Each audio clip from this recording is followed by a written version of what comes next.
Hello everyone, this is Vikings Season 5, Episodes 5, 6, and 7. So I'm going to start with 5 called The Prisoner, and I'm going to go by storyline here. I'm going to start with the Saxon.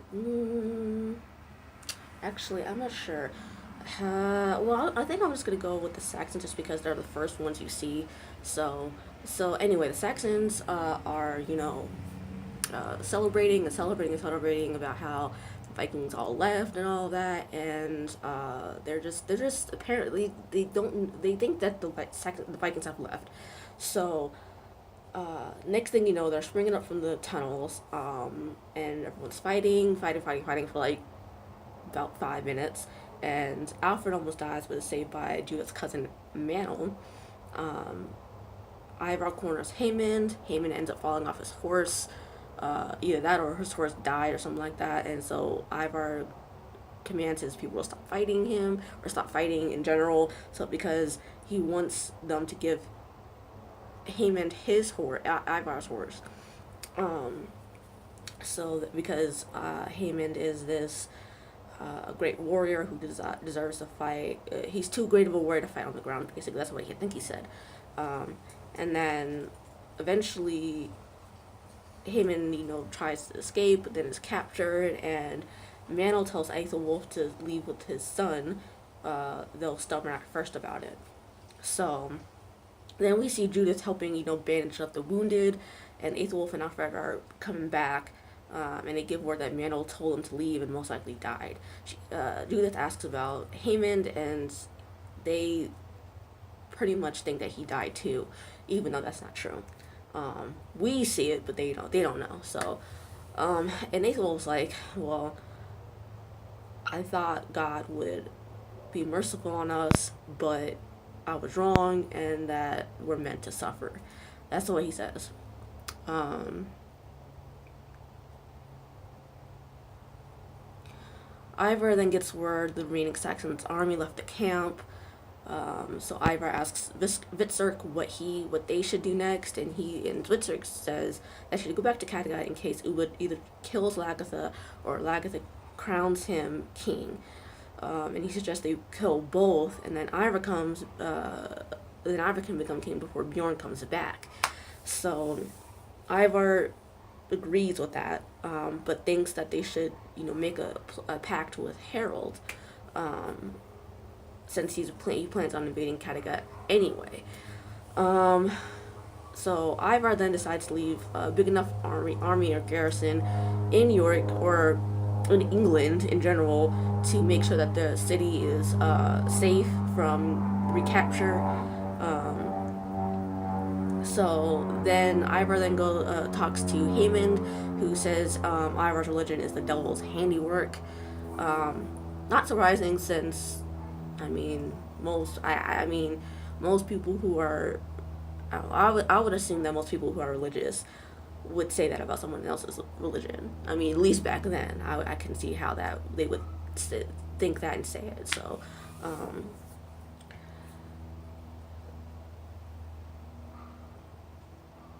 Ivar is saying, well, people can lie, can tell lies about others without actually having met the person being talked about before.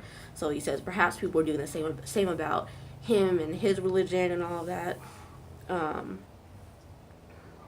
so um,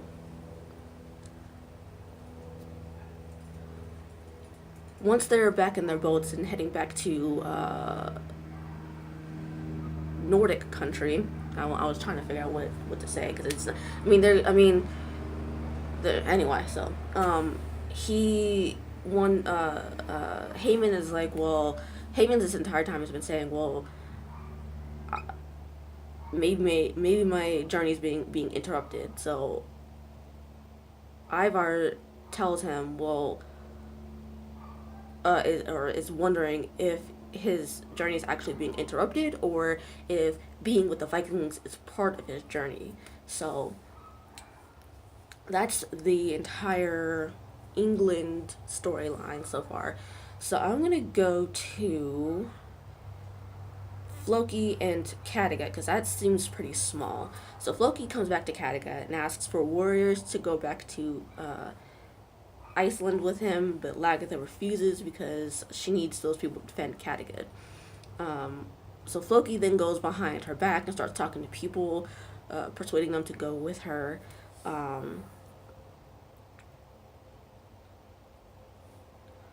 And eventually has a number of people who are willing to go with him. And Floki and Uba talk, and they talk about how Uba and Ivar are falling out and all that. And Uba is wondering if you know what Floki experienced is real. So once Floki, gets all the people recruited, he tells them to come back. He tells the group of people to prepare to leave in 9 days and to not talk to anybody outside of their little group, and to make sure that they disappear, or they leave inconspicuously, so that they no one is the wiser of it. So that's that storyline. And then the last one is with Bjorn, Cinric, and Halfdan going to meet Emir Ziadat Allah. And they eventually make it there, and lo and behold, Emir is able to speak their language very well. He explains that he met these Rus Vikings before, and that's how he knows their language. And then then Halfdan is like, well, aren't you the enemy of the emperor? Then Emir asked why they would think that, and immediately Halfdan looks over to Euphemius, and clearly Emir knows something is up. So either later that night or the next day, next night, Emir sends Halfdan and Bjorn each a woman. The woman for Halfdan catches him by surprise. I assume that it's because maybe the person is actually what people have called them, hermaphrodites, I think, where they have both genitalia, I think. So that's what I'm thinking. I don't know, because we don't actually see what Halfdan is feeling. So that could be true. I don't know.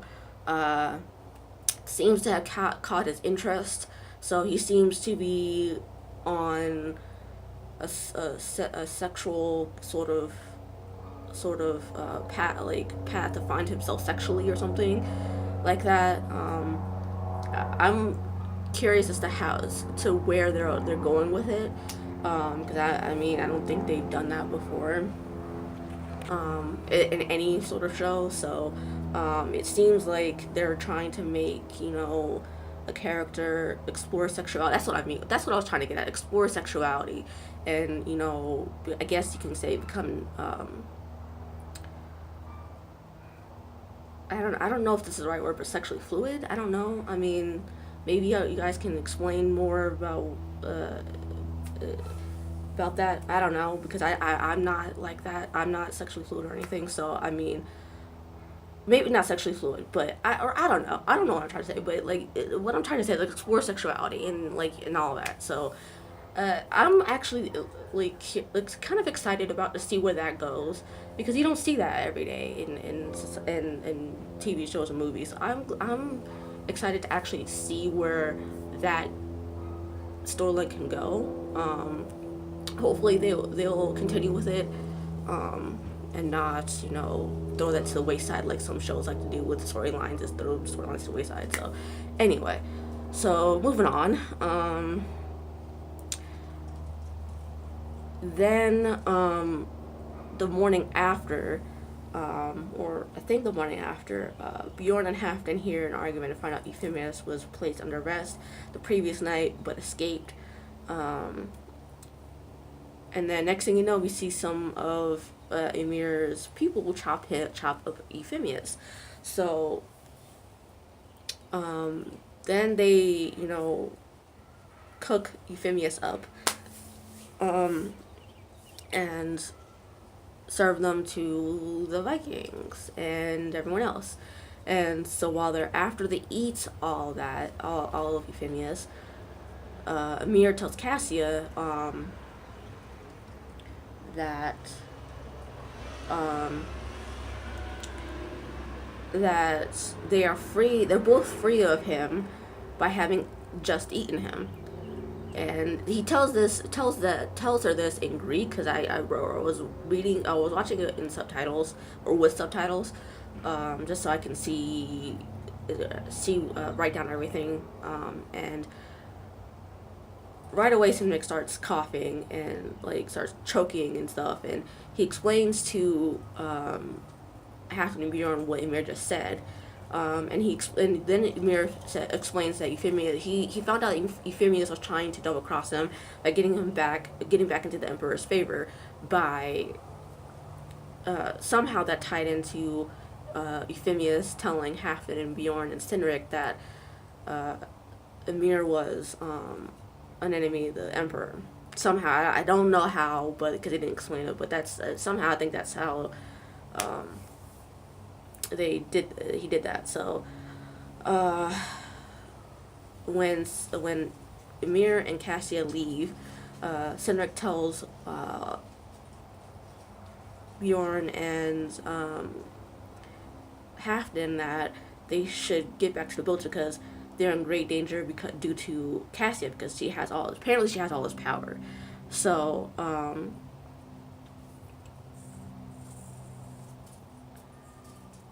the next day, when Halfdan, Cinric, and Bjorn are trying to do that, they get captured and are about to be beheaded when a sandstorm comes hurtling towards them.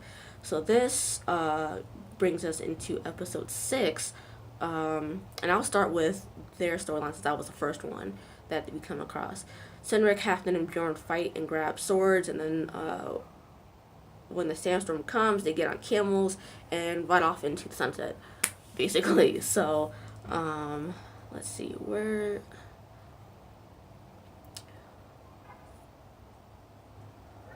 see,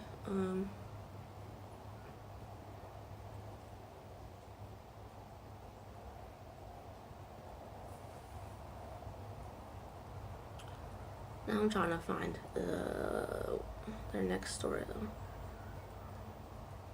because their storyline was actually pretty small.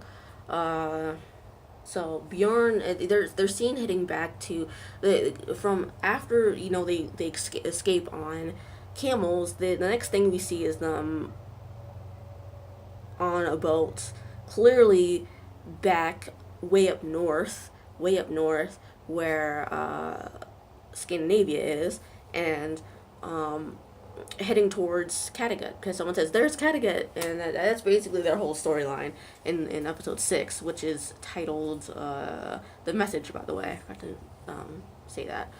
So the next storyline I think I will talk about are Harold and Harold and Asher, since they're the second storyline we're introduced to in the episode. They're about to have sex in the woods when they hear the horns of Ivar's army coming. So Harold's wondering why he didn't go back to Kattegat, and Ivar explains to them what happened. Finds out, and they all find out that Astrid became his queen. So which is obviously news to them. So Ivar is saying, well, Harold can become king once Ivar dies, because he's a cripple and he's not in the best of health, because he's gonna he plays it that he's not gonna live long. So let's see, he introduces Haemond to Harold, and explains that Haemond is still alive because Ivar wants him to fight for them, or else he'll be crucified. So a little later, Harold watches Ivar as he uses the sword that he took from Haemond. Harold asks what Ivar really wants. Ivar tells him revenge. Harold then asks about the throne, and Ivar is telling him he doesn't really care about it. He only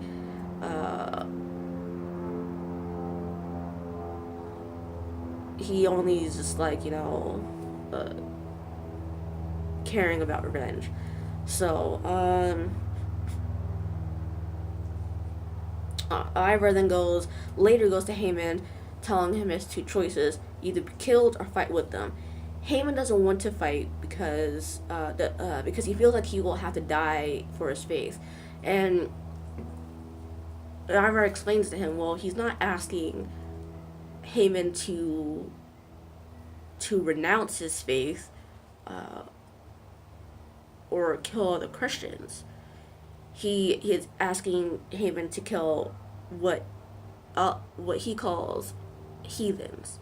So Haemon is obviously curious about why he's being offered this choice, and Ivar, well, I believe truthfully, says that he's jealous of Haemon and the fact that he's strong, whole, and a great warrior, based off of the way he looked when he said it. That's why I think he was telling the truth. So later on, Vitserk asks about the arrangement Ivar made with Harold, and Ivar tells him that it's just words. It's not an actual binding agreement. So then Vitserk asks what Ivar wants himself, and he says that he wants to be the most famous man in history, more so than Ragnar. And I believe that's the real reason why he's doing it. Like, doing all this is to be the most famous man in history and all that. So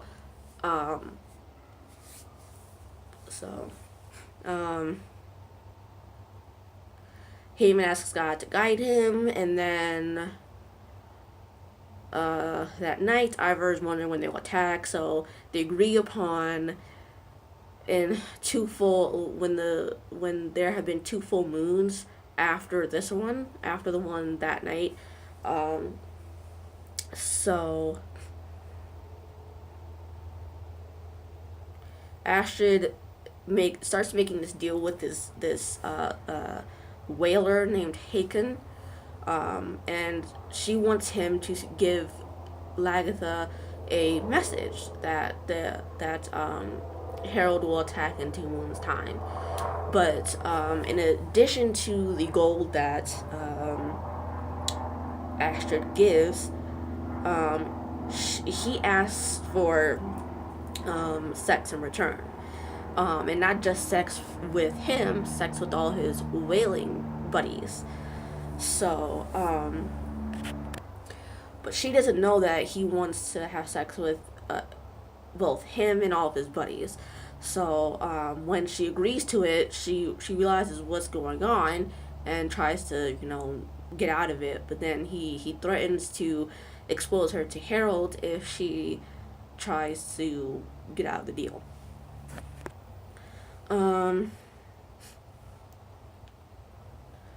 So he does eventually deliver the message from Astrid, and gives more information other than everything that she told him to say. And then Lagertha appoints Ube as the leader of the army.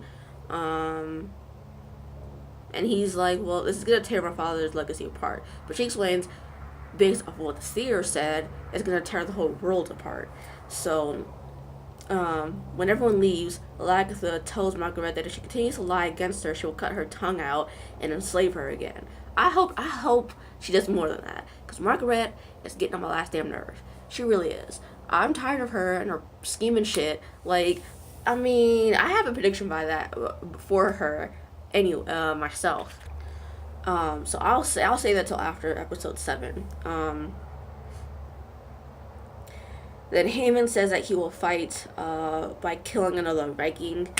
That's how he explains it. Next storyline I'm going to talk about is the York one. Aethelwulf is, I think that's the last one. No, there's Floki, sorry. But anyway, so Aethelwulf is looking around in York, and he finds a cross. Aethelred thinks they should leave, but Aethelwulf says they aren't going to run and hide anymore. Uh, this, I guess, prompts Alfred to go talk with Egbbert's grave, and he says that he will restore Egbbert's kingdom that Egbert fought so hard to acquire. Excuse me. Ugh. So, let's see.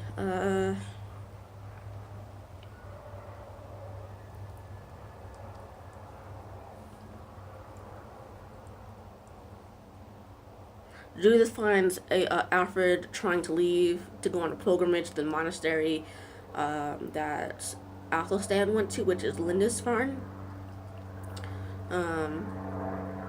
And because he wants to do it because he wants to understand what happened between his mother and his father. So that's why he's doing it, because he feels like sex didn't just happen between them. So anyway, so we then see Aethelwulf having Aethelred train for battle.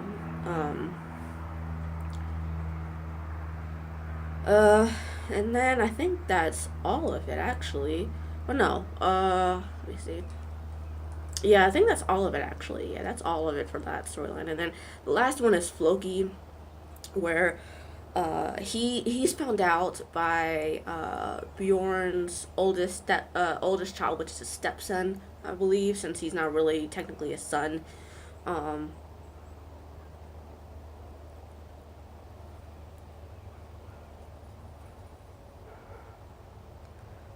Lagatha eventually lets them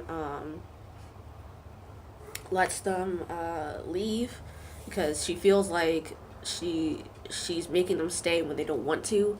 So she'd rather have people stay there who want to fight for her and all that. So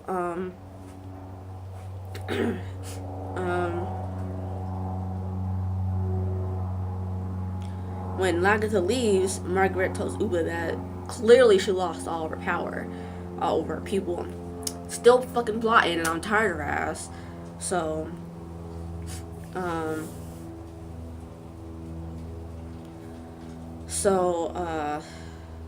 when they sail, this one of the people with Floki is all in awe of Lagatha being a truly good woman, but his daughter, or that's what Wikipedia said, was she's his daughter. She's like, well, a male leader would have killed him on the spot for trying to leave. And the difference between a male leader, and a female leader is that a male leader is too impatient, while a woman leader, a female leader, has to wait almost a year to give birth, and therefore more patient and willing to wait. And she explains the reason for Lagatha wanting to wait is to see if Floki is right. Eventually, they do get to Iceland, and I believe that's all of. Oh no, there's still a little bit more. Floki and his people are walking, and quite a few are concerned he tricked them. So the guy who was saying, well, Lagatha's this really awesome woman, is like, why didn't we just settle on the coast? And Floki says, well, it'd be hard. He's like, well, anything good is going to be hard work. Excuse me. So,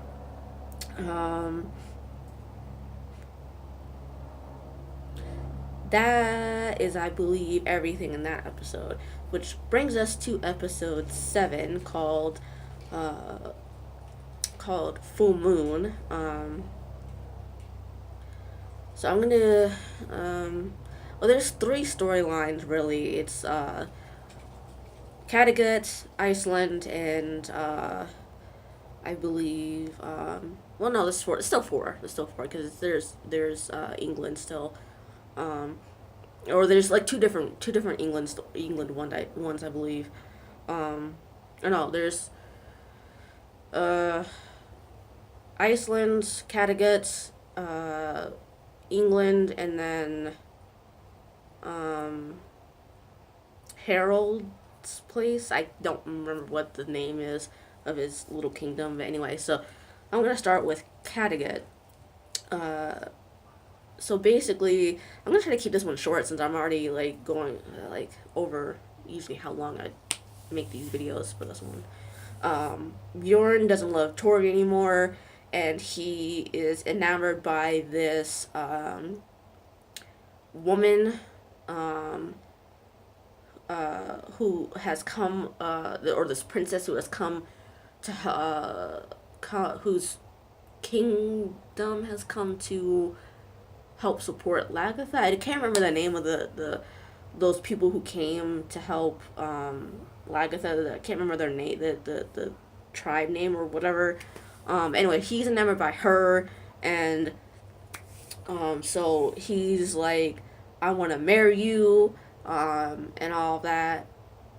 I mean, this is so reminiscent of Ragnar, because, I mean, with Ragnar, though, he only had 2 wives. Bjorn has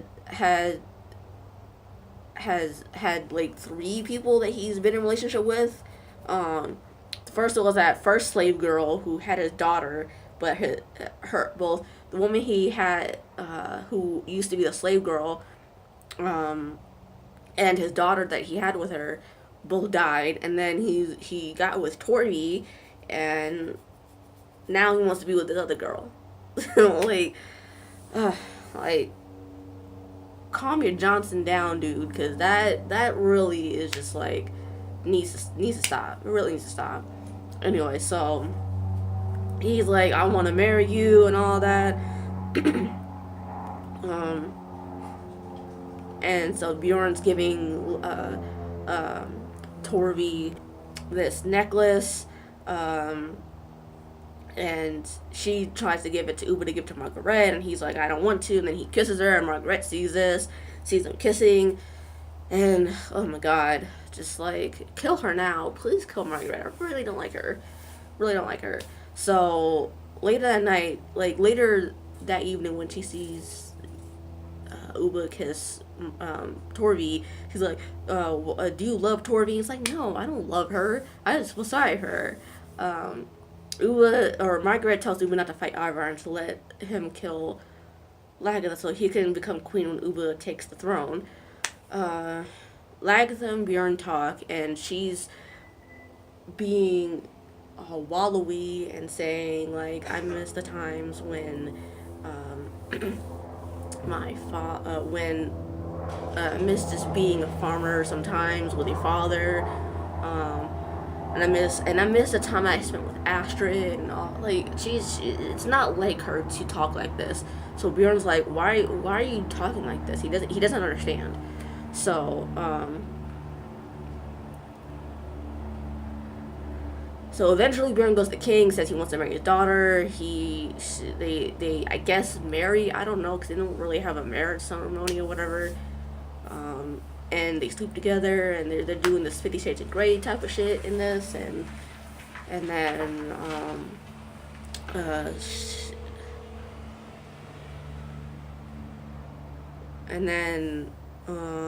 let's see,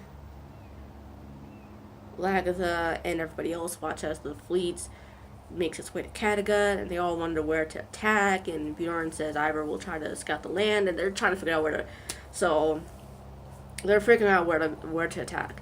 So the next storyline I'm going to talk about is Iceland. One guy, Evend, is upset that there aren't any houses, and Floki's, and basically that he's lying, and he's just complaining the entire time, like the main person who's complaining the entire time. And they're clearly not in the same place that Floki was the last time he was there by himself. So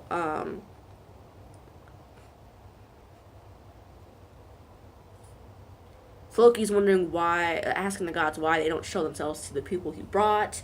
I think they eventually will, but it's gonna be like a last second kind of thing. So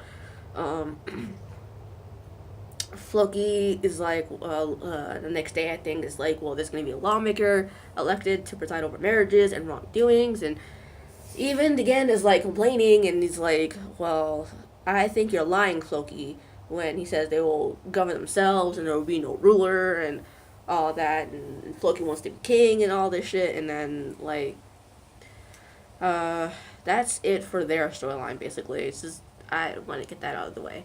The next storyline I'm going to talk about is uh, in Harold's kingdom.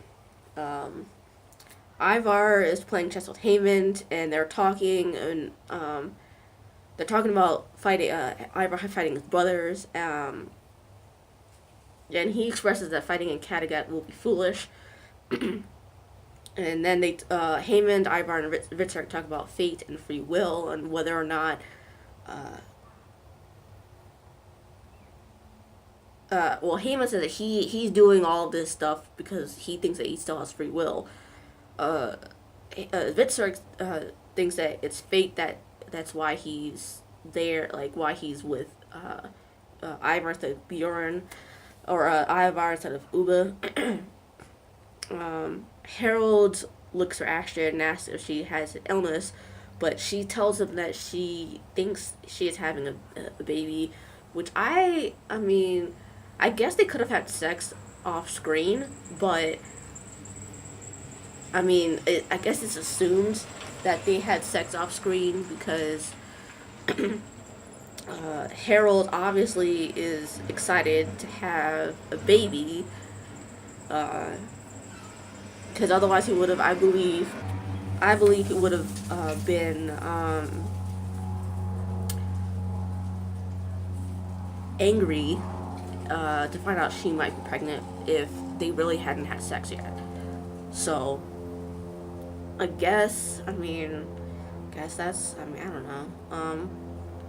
And then Harold and everyone in Harold's kingdom watches as the fleet heads towards them, just so they're getting more people.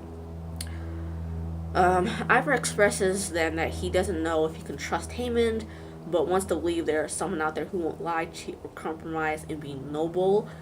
And Haymond tells him that he's that type of person. The last storyline deals with Alfred, who has gone to the is it church? I don't know if it's a church, but something like the next step under church or something like that, where Athelstan studied at to become a monk, and he's told that by the, I guess, head bishop there or something, or head monk there, that the head monk wasn't there when the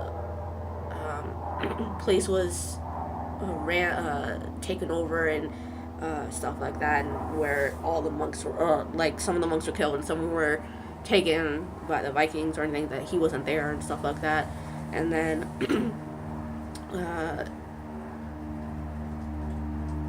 one night Alfred starts talking to his father and thinks that they should pray together. And when he does, he starts hearing I guess he starts hearing Alfred pray with him. So that's pretty much that storyline. So next week, the battle for Kattegat starts. So my predictions are that Margaret is not going to become queen. She's gonna get close, but she's not gonna quite get there. And then as far as Floki's storyline goes,